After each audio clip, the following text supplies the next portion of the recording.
Okay, today we're going to start some applications of law signs and law of cosines. We'll do some solving word problems and some more complicated problems with law signs and law of cosines.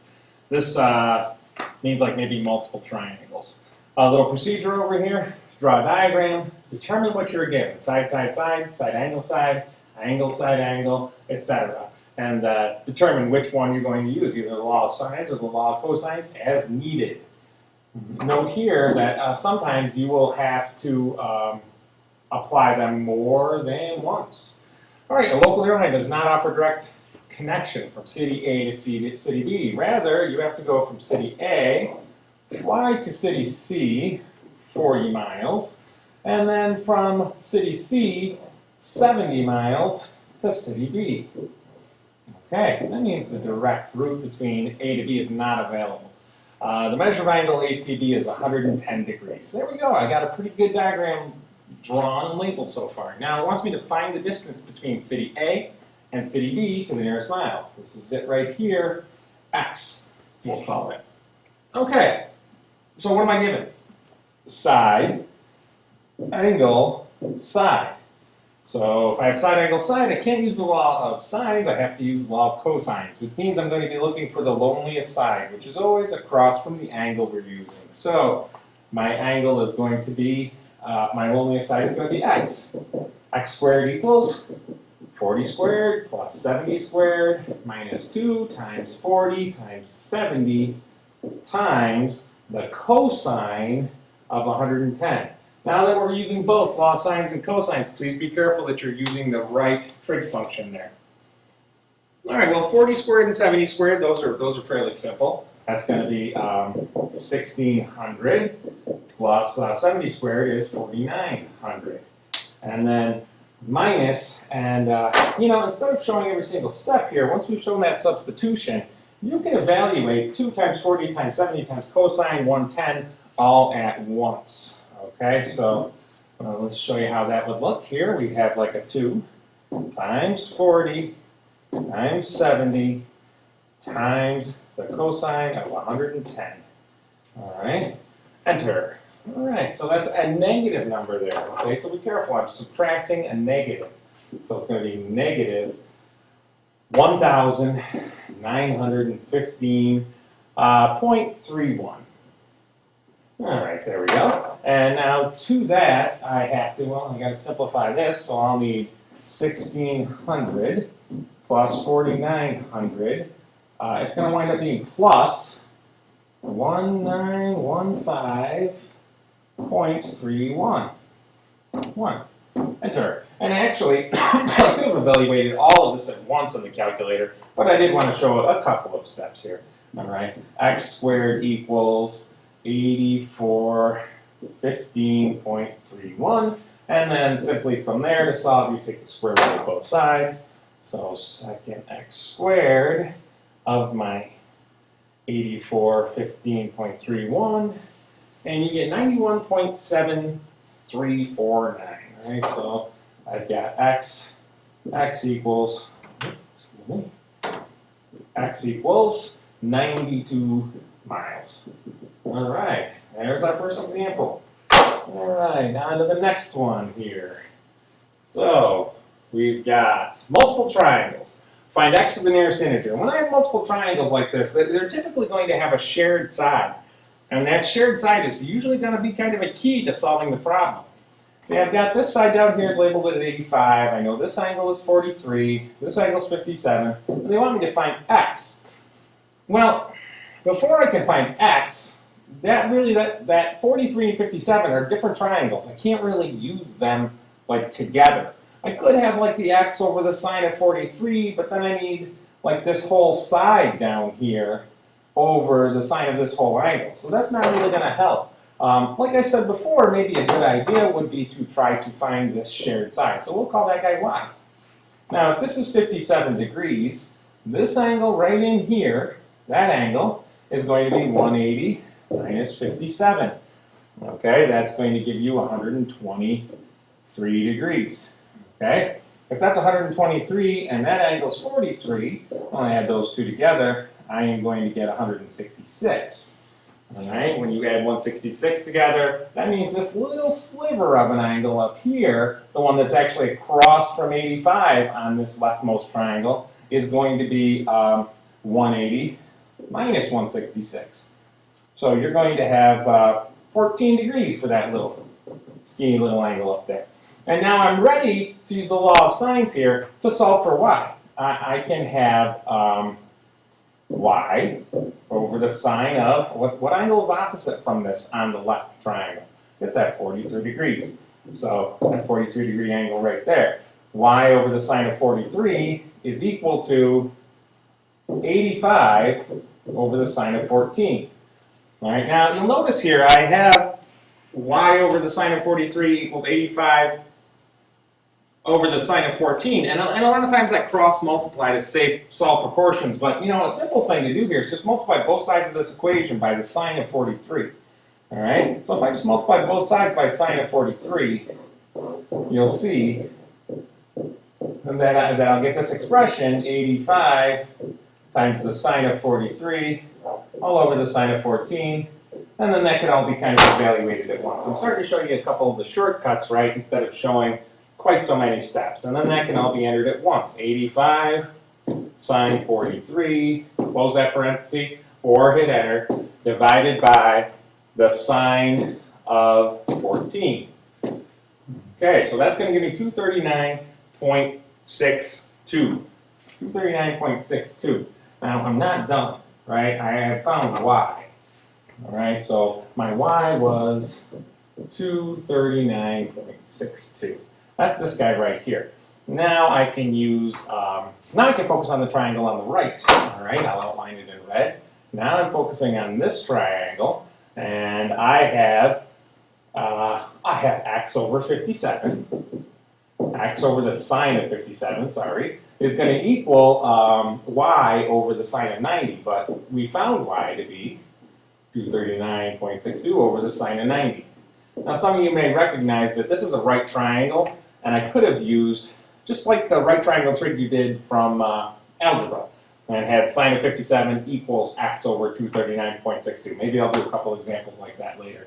Again here, look, if I just multiply both sides by the sine of 57, I can kind of quickly